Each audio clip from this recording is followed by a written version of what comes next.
Hi எல்லாம் எப்படி இருக்கீங்க? சாப்பிட்டீங்களா? என்ன தூங்க போறீங்களா? சரி இப்ப அதுக்கு முன்னாடி தூங்குறதுக்கு முன்னாடி நம்ம ஒரு அட்வான்ஸ் இங்கிலீஷ் கிராமர் அதுக்கு முன்னாடி நான் உங்கள்ட்ட ஒரு சின்னதா ஒரு வருத்தம் தெரிவிச்சுக்கிறேன். நம்ம இதுக்கு முன்னாடி பார்த்துட்டு வந்த அட்வான்ஸ்ட் ஸ்போக்கன் இங்கிலீஷ் அப்படின்னு சொல்லிட்டு ஒரு 8 days class பார்த்துருக்கோங்க.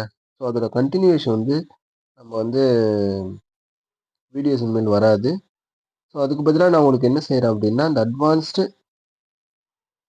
Advanced English grammar. First என்ன பார்த்துருப்போம்? அந்த 80 டேஸ் இங்கிலீஷ் கிராமர் பார்த்துருப்போமா? நெறைய பேர் கேட்டிருந்தாங்க கிளாஸ்ல. ஆம், ஆ ஆஃப்லைன் கிளாஸ்ல. கிளாஸ் ரூம்ல என்ன கேட்டாங்கன்னா, இந்த 80 டேஸ் கிராமரே இன்னும் கொஞ்சம் பிரீஃபா நடத்துங்க அப்படின்னு கேட்டாங்க. ஏன்னா இது வந்து ஒரு பேசிக் லெவல் தான். இது வந்து ஒரு பேசிக் லெவல் தான். ஸோ இப்ப இத தாண்டி கொஞ்சம் ஒரு அட்வான்ஸ் லெவலா இங்கிலீஷ் கிராமர் நம்ம எடுத்துட்டு போலாம். வித்து சின்ன சின்ன வார்த்தைகள பயன்படுத்தின ஸ்போக்கன் இங்கிலீஷ். சரிங்களா? கொண்டு போலாம். அப்படின்னு சொல்லிட்டு இது ஒரு 40 டேஸ் கொண்டு போலாம் அப்படின்னு சொல்லிட்டு சொல்லியிருந்தோம். ஸோ அதுதான் வந்து நான் இன்னைக்கு ஸ்டார்ட் ஆகுது இந்த கிளாஸ். சரிங்களா? மறுபடி இப்ப ஸ்டூடண்ட்ஸ் கேட்டுக்கிறதுக்கு பேர்ல இந்த கிளாஸ் வந்து நான் ஸ்டார்ட் பண்றேன்.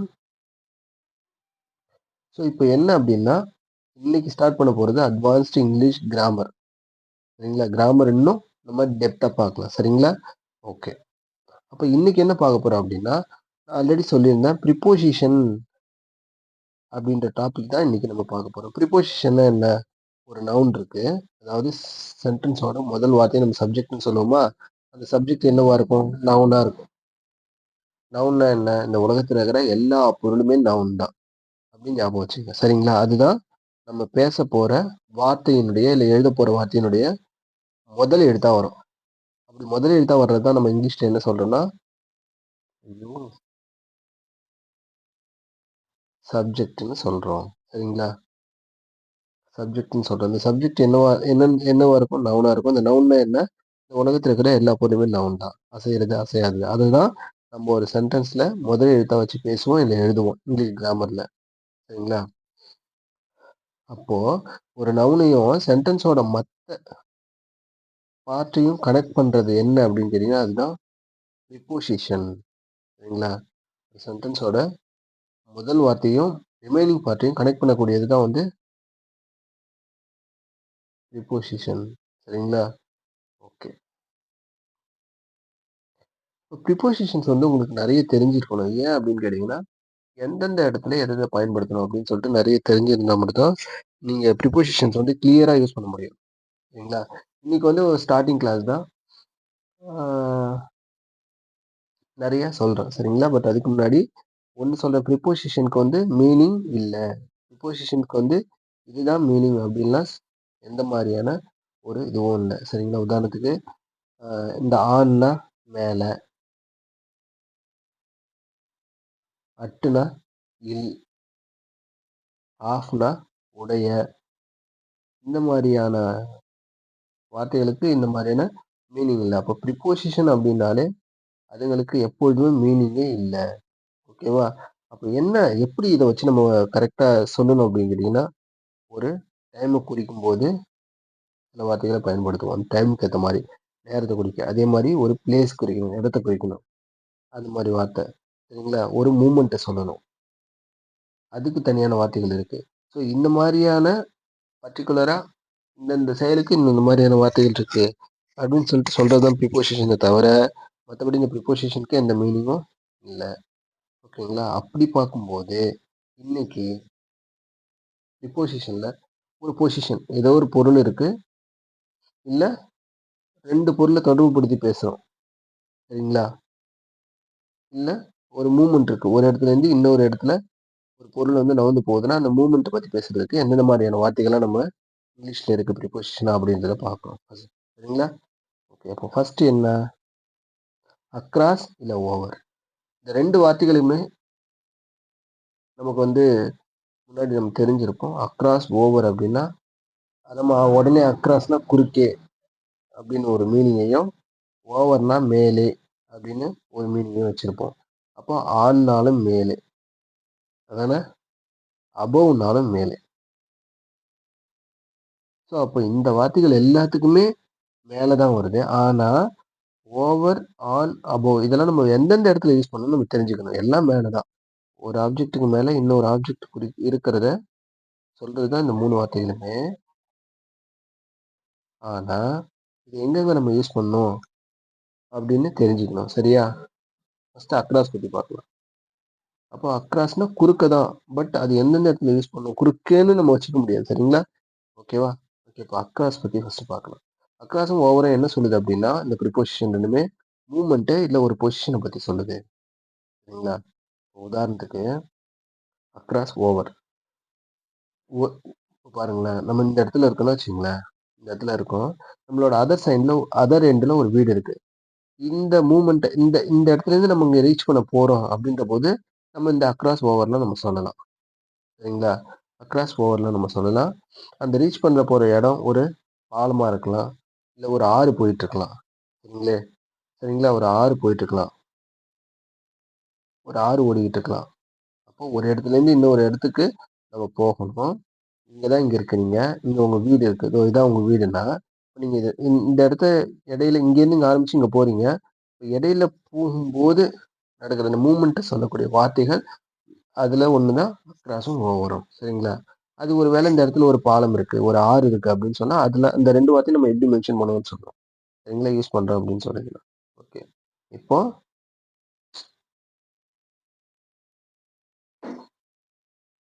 இப்போ இங்க பாருங்க.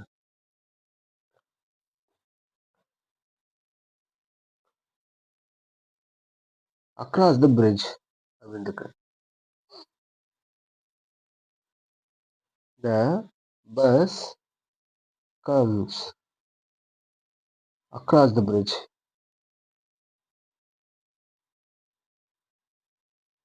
Across the bridge. இங்க அக்ராஸ்னா குறுக்கேன்னு போட்டா, இந்த இடத்துல பாலம் இருக்கு. கீழ தண்ணி போயிட்டு இருக்கு. இந்த பஸ் அக்ராஸ் த பிரிட்ஜ்னா எப்படி இது கரெக்ட்டா வருமா? குறுக்கான பிரிட்ஜுக்கு குறுக்கால வர முடியும்னு சொல்லுமா? So the bus comes across the bridge அப்படின்னா, இந்த பஸ் வந்து அந்த பாலத்துக்கு மேல வருது அவ்வளோதான். இந்த பஸ் வந்து பாலத்துக்கு மேல வருது அவ்வளோதான். அக்ராஸ் த பிரிட்ஜ்னா, இந்த பாலத்துக்கு மேல வருது அவ்வளோதான். சரிங்களா? ஒரு மூவ்மெண்ட் இருக்கு. சரிங்களா? அப்போ 2வது என்ன பார்த்தோம்னா, அதான் இதுதான் சொல்லியிருக்கேன். ஒரு பஸ் ஒரு பாலத்தின் மீது வருகிறதுன்னு சொல்லும்போது, த பஸ் இல்லன்னா a bus comes across the bridge. அந்த பிரிட்ஜ்ல ஒரு பஸ் வருது. அவ்வளோதாங்க. சரிங்களா? ஓகே. அடுத்தது பாருங்க. Sampath leaves across the road from us. பாருங்க. சம்பத்ன்னு இங்க ஒரு வீடு இருக்கு. இங்க ஒருத்தன் இருக்கான். இங்க ஒருத்தன் இருக்கான். இங்க சம்பத்ன்னு ஒருத்தன் இருக்கான். இந்த இடத்துல. சரிங்களா? இங்க ஒருத்தன் இருக்கான். இவன் என்ன சொல்றான்னா, சம்பத் வந்து இருக்கிறான். சம்பத் வந்து குடியிருக்கிறான். எங்க அவன் வாழ்ந்துட்டு வரான் அப்படின்னா, across the road from us அப்படின்னா, அந்த ரோட தாண்டி இருக்கிற அதர் சைடுல இருக்கிற அதர் எண்டுல இருக்கிற ஒரு வீட்ல வசிச்சுட்டு வரான். சரிங்களா? But that Sampath lives across the road from us. நம்ம கிட்டேருந்து ஒரு ரோட்ட தாண்டி போனா, சம்பத் வந்து வசிச்சுக்கிட்டு இருக்க வீடு இருக்கு அப்படின்னு சொல்றது தான் அது. இந்த இடத்துல நீங்களும் குறுக்கு எல்லாம் வைக்கக்கூடாது. சரிங்களா? அப்போ ஒரு பாலம், ஒரு ரோடு. இது ஒரு பொருள் இந்த பக்கம் இருக்கு. இன்னொரு பொருள் அந்த பக்கம் இருக்குன்னும்போது, இத வந்து நம்ம சொல்லணும். அடுத்த இடத்துல இருக்கிற பொருள பத்தி பேசும்போதோ, இல்ல அந்த பொருள நம்ம ரீச் பண்ணக்கூடிய மூவ்மெண்ட் நடக்கும்போதோ, நம்ம அத வந்து அக்ராஸ், ஓவர்ன்ற ப்ரிபோசிஷன் வச்சு சொல்லலாம். சரிங்களா? இது வந்து அக்ராஸ் மற்றும்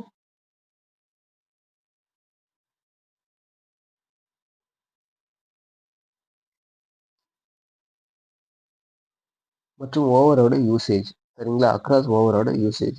அப்போ மூவ்மெண்ட்ன்னும்போது ஒரு பொசிஷன். இங்க பாருங்க. இந்த இடத்துல ஒரு பொருள் இருக்கு. ஏன்ற பொருள் இங்க இருக்கு. பீன்ற பொருள் இந்த இடத்துல இருக்கு. இப்போ நம்ம வந்து பீன்ற பொருள ரீச் பண்ணணும். அப்ப இந்த இடத்துல மூவ்மெண்ட் நடக்குதுல்ல. ஒரு பொருளு இன்னொரு சைடுல இருக்க பொருள ரீச் பண்றதுக்காக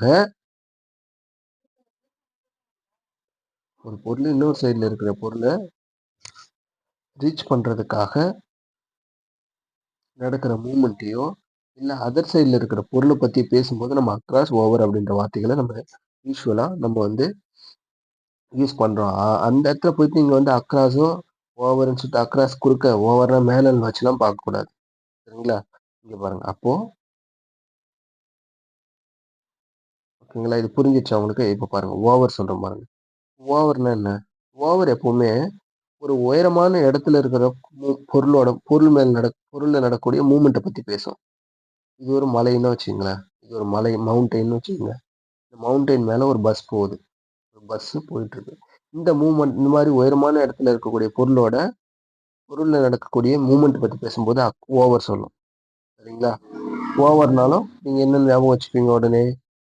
மேல, மேலே அப்படின்னு ஞாபகம் வச்சுப்பீங்க. சரிங்களா? இப்ப இந்த ஃபர்ஸ்ட் சென்டென்ஸ் பாருங்க. Jumped over the wall. ஒரு செவுரு இருக்கு. செவுருனா உயரமா இருக்குமா? அந்த செவுத்துல ஒரு பையன் இங்கேருந்து இந்த பக்கம் தாண்டுறான். ஒரு இடத்துல இருந்து இன்னொரு இடத்துக்கு மூவ்மெண்ட் நடக்குது. சரிங்களா? அப்ப செவுருன்றது உயரமான இடம். ஒரு உயரமான பொருள் மீது ஒரு மூவ்மெண்ட் நடக்குதுன்னா, ஒரு சைடுல இருந்து இன்னொரு சைடுக்கு அத வந்து நம்ம ஓவர் வச்சு சொல்லலாம். இதையும் வந்து அக்ராஸ் வச்சு சொல்லலாம். ஜம்ப்டு அக்ராஸ் த வால் அப்படின்னா, அந்த செவுத்தோட குறுக்க தாண்டுனான் அப்படின்னு அர்த்தம். அப்போ இங்க பாருங்க. இந்த இடத்துல சொல்லும்போது over the wall. Jumped over the wall அப்படின்னா, ஒரு செவுரு இருக்கு. அது வந்து ஒருத்தன் இந்த பக்கத்துல இருந்து இந்த பக்கத்துக்கு மூவ் பண்றான். ஜம்ப் பண்றான் அப்படின்னும்போது, he jumped over the wall அப்படின்னு நம்ம சொல்றோம். அடுத்தது பாருங்க. Over the top of the mountain. Over the top of மவுண்டெயின்னா ஒரு மலை இருக்கு. A bus going over the top of the மவுண்டெயின்னா, அப்போ ஓவர் அப்படின்ற இடத்துலலாம் ஒரு மூவ்மெண்ட் நடக்கும். ஒரு உயரமான பொருள் மீது ஒரு மூவ்மெண்ட் நடக்குதுன்னா, அப்ப அதெல்லாம் வந்து எந்த ப்ரிபோசிஷன் சொல்லணும்னா ஓவர். ஓவர் எப்பவுமே உயரமான இடத்த பத்தி சொல்லும். சரிங்களா? அதே மாரி அக்ராஸ்னா ஒரு பொருள் இருக்கும். ஒரு இடத்துல இருந்து இன்னொரு இடத்துக்கு போற மூவ்மெண்ட் பத்தி சொல்றது என்னது? 2மே சொல்லும். அக்ராஸும் சொல்லும், ஓவரா சொல்லும். பட் ஓவர் வந்து பர்ட்டிகுலரா உயரமான இடங்கள்ல நடக்கிற மூவ்மெண்ட் பத்தி சொல்லும். இத பாருங்களேன். இன்னொன்னு கூட சொல்றேன் ஓவர் வச்சு. இங்க பாருங்களேன். A bus goes over a bridge. Over a bridge. ஒரு பிரிட்ஜ் இருக்கு. ஒரு பிரிட்ஜ் இருக்கு. இங்க ஆறு ஓடிக்கிட்டு இருக்கு. சரிங்களா?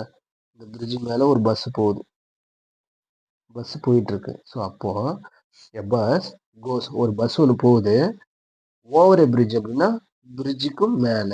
அப்போ பிரிட்ஜுக்கு மேல தான் இருக்கு. ஆனா இந்த இடத்துல மூவ்மெண்ட் நடக்குது. இந்த பொருள் போயிட்டு இருக்கு. நிக்கல. சரிங்களா? மூவ்மெண்ட் ஆயிட்டு இருக்கு. அப்படின்னு சொல்லும்போதெல்லாம் over the top of the mountain a bus goes அப்படின்னு சொல்லலாம். ஏ ட்ரெயின் கோஸ் அப்படின்னு சொல்லலாம். இல்ல he jumped over the wall. ஒரு செவுரு இருக்கு. அது மேல ஒருத்தன் மூவ்மெண்ட் ஆகுது. அப்படியே நிக்கல. செவுத்து மேலே இருக்குல்ல. பட் மூவ்மெண்ட் ஆகுது. இந்த மூவ்மெண்ட் பத்தி சொல்றதுக்கு தான் உயரமான இடத்துல நடக்கிற மூவ்மெண்ட் பத்தி சொல்றதுக்கு வர்றது தான் ஓவர். ஓகேவா? அது புரிஞ்சிச்சா உங்களுக்கு? புரிஞ்சிருக்கும்னு நினைக்கிறேன். ஓகே. அடுத்தது அதுதான் இங்க சொல்லியிருக்கோம். ஒரு ஒரு உயரமான பொருள் இருக்குது. பொருள் மேல ஏ அப்படின்ற பிளேஸ்ல இருந்து பிக்கு நடக்கிற ஒரு மூவ்மெண்ட் பத்தி சொல்லக்கூடிய வார்த்தை தான் ஓவர். சரிங்களா?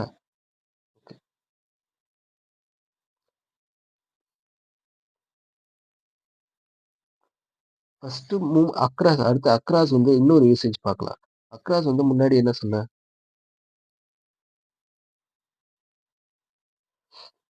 ஒரு இடத்துல இருந்து இன்னொரு இடத்துல நடக்கிற மூவ்மெண்ட்ட பத்தி அக்ராஸ் சொன்னேன்னா, அதே மாரி அக்ராஸ் இன்னொன்னு சொன்னேன். இப்பதான் குறுக்கே அப்படின்ற மாரி. இப்போ ஒரு ரோடு இருக்கு. சரிங்களா? இந்த ரோட்ல ஒன் சைட்ல இருந்து இன்னொரு சைடு கிராஸா ஒரு சைட்ல இருந்து இன்னொரு சைடு கிராஸா வரணும். சரிங்களா? அந்த பக்கத்துல இருந்து இந்த பக்கத்துக்கு நடந்து வரணும். ரோடு பஸ் எல்லாம் போயிட்டு இருக்கு.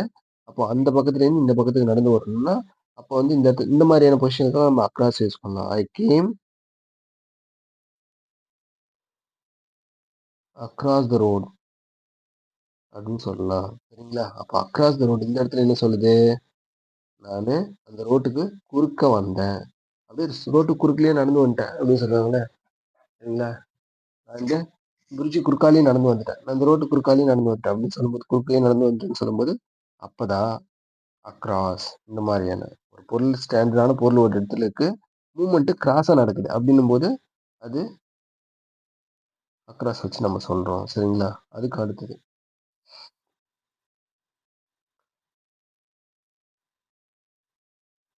அதே மாரி அதான் ஃபிகர்ஸ் மூவ்டு அக்ராஸ் த ஸ்க்ரீன்னா, இந்த ஒரு சில படத்துலலாம் காட்டுவாங்கல்ல, இந்த ஸ்க்ரீன் வச்சு காட்டுவாங்கல்ல, படம் காட்டுவாங்கல்ல. ஒரு இப்படி இப்படி டக்கு டக்குன்னு இப்படி போயிட்டு இருக்கும். இப்படி ஒரு ஒயிட் கலர் ஸ்க்ரீன் கட்டி விட்டுருப்பாங்க. ஆடியன்ஸ்லாம் அந்த பக்கம் உட்காந்துருப்பாங்க. பின்னாடி வந்து ஒரு சில பொருள்கள் எல்லாம் இந்த கார்ட்டூன் டிவிலாம் பார்த்தீங்கன்னா, ஒரு சில பொருள்லாம் அப்படியே மூவ் பண்ணி போற மாரி. ஒரு பொருள் இங்கேருந்து எடுத்து சடனா அங்கன்னு போவாங்க. அடுத்து இங்கேருந்து எடுத்து அங்கன்னு போவாங்க. அப்போ ஸ்டாண்டர்டான ஒரு பொருள் இங்க இருக்கு. ஆனா, மூவ்மெண்ட் எப்படி நடக்குது? இங்கேருந்து இப்படி நடக்குது. சரிங்களா? அப்போ இதெல்லாம் அக்ராஸ். அப்ப என்ன சொல்றாங்க? Figures moved across the screen. ஒரு ஸ்க்ரீனுக்கு குறுக்க ஒரு மூவ்மெண்ட் நடக்குது. சரிங்களா? மூவ் ஆகுது அப்படின்னு சொல்றாங்க. சரிங்களா? அடுத்தது ரொம்ப முக்கியமானது அலார்ம். ஸோ அலார்ம் வந்து எப்ப சொல்லலாம்னா, ஒரு பொருள் இருக்கு. அது போகணும். அது ஏதாவது ஒரு பொருள புடிச்சுக்கிட்டே போற மாரி. நூல் புடிச்ச மாரி சொல்லுவாங்கல்ல. ஒரு பாதை இருக்கு. ஒரு ஒத்தடி பாதை. அத புடிச்சுக்கிட்டு போற மாரி.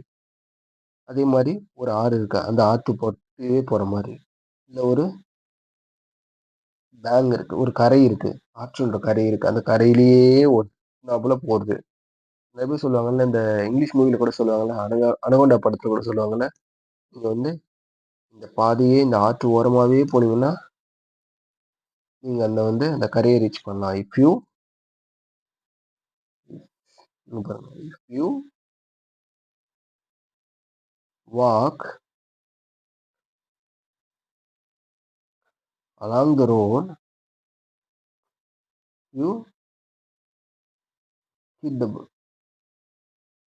Hit the next side. Hit the next side. ஹிட்னா இந்த இடத்துல அடிக்கிறது ஞாபகம் வச்சுக்கோங்க. ரீச் பண்றது கூட ஹிட்ன்னு சொல்லலாம். சரிங்களா? அப்போ if you if you walk along the road, you hit the next side. அடுத்த பக்கத்த நீங்க ரீச் பண்ணலாம். எப்போ? Along the road. அந்த ரோட்லயே போனீங்கன்னா, இந்த ரோட்டு மேலேயே போனீங்கன்னா, உங்களுக்கு வந்து நீங்க போக வேண்டிய இடம் வந்து சேர்ந்துரும் அப்படின்லாம் சொல்லுவாங்கல்ல. அப்பதான் அலாங். சரிங்களா? அப்ப அலாங்ன்றது எப்ப யூஸ் ஆகும்? ஒரு பொருள் பக்கத்திலேயே அப்படியே போயிட்டே இருக்கணும். மூவ்மெண்ட் நடந்துகிட்டே இருக்கும். இப்ப பாருங்க. எக்ஸாம்லாம் பாருங்க. Walking along the road. ஒண்ணும் இல்லைங்க. உங்களுக்கு வழி தெரியலையா? இப்போ ஒண்ணே ஒண்ணு சொல்றேன் கேட்டுங்க. இந்த ரோட்ட புடிச்சு அந்த ரோட்டு மேலேயே போங்க. அப்ப அலாங் த ரோடு. அந்த சாலையிலேயே, அந்த ரோட்டிலேயே அப்படின்னு சொல்லுவாங்கல்ல. அதுதான் அலாங் த ரோட். அப்போ வாக்கிங் அலாங் த ரோட்.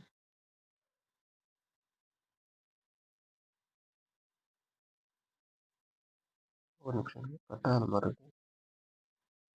இந்த இடத்துல பாருங்களேன். இந்த இடத்துல சொன்னப்போ அலாங் த ரோட் சொல்றோம். வாக்கிங் அலாங் த ஃபுட் பாத். ஒண்ணும் இல்லைங்க. எங்க காலடி தெரியுதுல, அந்த காலடி அந்த ஒத்தடி பாதையிலேயே நடந்து போங்க. அந்த வீடு வந்துரும். ஒரு வீடு நாங்க அட்ரஸ் கேட்குறீங்க. உங்கள்ட்ட வந்து ஒருத்தவங்க சொல்றாங்க. இல்ல உங்கள்ட்ட வந்து ஒருத்தவங்க அட்ரஸ் கேட்குறாங்க. நீங்க சொல்றீங்க. "எங்க எங்க எப்படி போறதுன்னு தெரியல" அப்படின்னு சொல்லிட்டீங்க. சொல்றாங்க. அப்ப நீங்க சொன்னீங்க. ஒண்ணும் இல்லைங்க. பெரிய விஷயம்லாம் இல்ல. இந்த ஒத்தையடி பாதையிலேயே போங்க. வாக் யூ ஷுட் வாக்கிங் இங்க பாருங்க. You should walk along the footpath. ஃபுட் பாத்ன்னா அந்த காலடி தடத்திலேயே நீங்க போனீங்கன்னா, நூல் புடிச்ச மாரி அந்த காலடி தடத்தையே பின்பற்றிட்டு போனீங்கன்னா, அந்த வீடு வந்துரும். சரிங்களா? Walking along the footpath, you will reach the house. நீங்க அந்த வீட்ட வந்து போய் சேர்ந்துருவீங்க அப்படின்னு சொல்றது தான். ஓகேங்களா? அப்போ நெறைய பேர் சொல்லுவாங்க, அந்த ரோட்டு மேலேயே போ. அந்த பீச் ஓரமாவே அந்த கேனல் இருக்குல்ல, அந்த பள்ளத்தாக்கு வழியாவே கேனல் வழியாவே போ. அந்த கால்வாய் வழியாவே. அந்த ஆத்து மேலேயே அப்படியே ஆத்து ஓரமாவே போ. அப்படிலாம் சொல்லுவாங்கல்ல. அப்பல்லாம் அலாங் வந்து யூஸ் ஆகும். சரிங்களா? அலாங் வந்து ஒரு பொருள் பக்கத்துல போயிட்டே இருக்கும். ஒரு இடத்துல ஸ்டார்ட் பண்ண ஜர்னி இன்னொரு இடத்துக்கு போய் ரீச் ஆகுறதுக்கு, அப்போ அந்த பொருள் வந்து ஒரு நூல் பிடிச்ச மாரி இன்னொரு பொருள ஃபாலோ பண்ணும். அது வந்து மேபி ரோடா இருக்கலாம், பீச் சைடா இருக்கலாம், கேனலா இருக்கலாம், ரிவரா இருக்கலாம். ஓகேவா? ஓகே அடுத்தது பார்க்கலாம். த்ரோ. த்ரோ அப்படின்னா என்ன? அலாங் அப்படின்னாலும் போறது தான். த்ரோ அப்படின்னாலும் போறது தான். அலாங்னா அப்படியே நடந்து போறது. ஒரு இடத்த பிடிச்சுக்கிட்டு. த்ரூ அப்படின்னா ஒரு பொருள் இருக்கும். அது உள்ள பூந்து போறது. சரிங்களா? இப்ப இங்க பாருங்க. சரிங்களா? Okay. 3D through the crowd. எப்பா இவ்ளோ கூட்டமா இருந்துச்சு எங்களால வரவே முடியல. நீ மட்டும் எப்புட்றா அங்க போன? அப்படின்னு சொல்லும்போது, I went through the crowd. Through the crowd. அந்த கூட்டத்துக்குள்ளேயே போனேன். அந்த கூட்டத்துக்குள்ள போயிட்டேன். நான் எப்படி போனேன் தெரியுமா? அந்த கூட்டத்துக்குள்ள போய் I went through the crowd. அந்த கூட்டத்துக்கு உள்ள பூந்து போனேன் அப்படின்னு சொல்லுவோம்ல. அப்போ த்ரூ வந்து வந்துரும். இங்க வந்து அலாங் சொல்லலாம். அலாங் த கிரவுட்லாம் சொல்ல முடியாது. கிரவுட்னா இப்படி நிக்கும். கும்பலா இங்க தான் கிரவுட் இருக்கும். நீ மட்டும் எப்புட்றா போன அப்படின்னு கேட்கும்போது, இந்த இடத்துலேருந்து இங்கக்குள்ள உள்ள நுழைஞ்சு தான் வருவோம். ஒண்ணும் செய்யல. அந்த கூட்டத்துக்கு உள்ள பூந்து வந்துட்டாங்க அப்படின்னு சொல்லுவோம்ல. அந்த கூட்டத்துக்குள்ளே புகுந்து வந்து விட்டேன் அப்படின்னு சொல்லும்போது, அப்பதான் அலாங் வரும். சாரி த்ரோ வரும். இது புரிஞ்சுச்சா? அடுத்தது த்ரூ த ஃபாரஸ்ட். ஒண்ணும் இல்லங்க. நீங்க உங்க வீட்டுக்கு போணும்னா, இந்த காட்டுக்குள்ள பூந்து போனீங்கன்னா ஒரு 5 நிமிஷம் நடப்பீங்க. அப்புறமா உங்க வீடு வந்துரும். த்ரூன்னா அதுக்குள்ளன்னு அர்த்தம். த்ரூ த ஃபாரஸ்ட் அப்படின்னு அர்த்தம். சரிங்களா? அப்ப த்ரூன்னா ஒருக்குள்ள புகுந்து போறது. சரிங்களா? ஒருக்குள்ள புகுந்து போறது. அலாங்னா உன்ன அப்படியே புடிச்சுக்கிட்டே போறது. ஓகேவா? இப்ப தெரிஞ்சுச்சா உங்களுக்கு? இந்த எக்ஸாம்பிள் என்ன? I walked through the forest. Through the ஃபாரஸ்ட்னா நான் அந்த காட்டுக்குள்ள புகுந்து போனேன் அப்படின்னு அர்த்தம். அடுத்து என்னன்னு சொல்லிருக்காங்க? ஐ walked through I walked through the forest to reach my home. என்னோட வீட்டுக்கு போறதுக்கு நான் அந்த காட்டு வழியாவே ஷார்ட்கட் இருந்துச்சு. அதுல பூந்து சீக்கிரமா வந்துட்டேன் அப்படின்னு சொல்றேன். சரிங்களா? அதுக்கு அடுத்தது walking in the forest not good. இந்த இடத்துல இன்னும் வந்து யூஸ் ஆகுது. காட்டுல நடக்கிறத பத்தி சொல்லுது. பூந்துலாம் போகல. இத வந்து நம்ம எப்படி இன்னும் எந்த எப்படி யூஸ் ஆகுது? இன்னுன்ற வெர்பம் எப்படி யூஸ் ஆகுது? த்ரோன்ற வார்த்தையும் எப்படி யூஸ் ஆகுது? அலாங் அப்படின்ற வார்த்தையும் யூஸ் ஆகுது. அபவ் அப்படின்ற வார்த்தை எப்படி யூஸ் ஆகுது? ஓவர் அப்படின்ற ப்ரிப்போசிஷன் எப்படி யூஸ் ஆகுது? இது எல்லாமே ஒரு மூவ்மெண்ட்ட பத்தி பேசக்கூடிய ப்ரிப்போசிஷன். ஆனா, அது எந்தெந்த இடத்துல யூஸ் பண்ணணும்னு நீங்க தெரிஞ்சுக்கணும். ஓகே. இப்ப பாருங்க. Walking in the forest not good at night.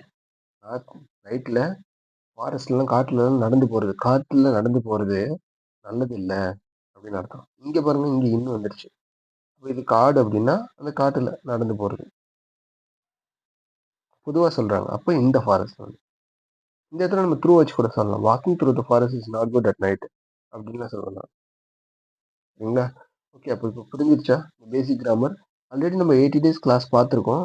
இன்னைக்கு வந்து நம்ம ஒரு 40 டேஸ் கிளாஸ் வந்து ஸ்டார்ட் பண்ணியிருக்கோம். நம்ம சேனல் வந்து நெறைய பேருக்கு சப்போர்ட் பண்ணுங்க. ஷேர் பண்ணுங்க. அப்புறம் சப்போர்ட் பண்ணுங்க. நெறைய பேர் இங்கிலீஷ் கிராமர் கத்துக்கணும்னா, அவங்களுக்கெல்லாம் நம்ம வீடியோஸ் வந்து ஷேர் பண்ணுங்க. சரிங்களா? Okay. Thank you. Thanks to all. Tomorrow same time we will meet. Okay. Bye. Take care.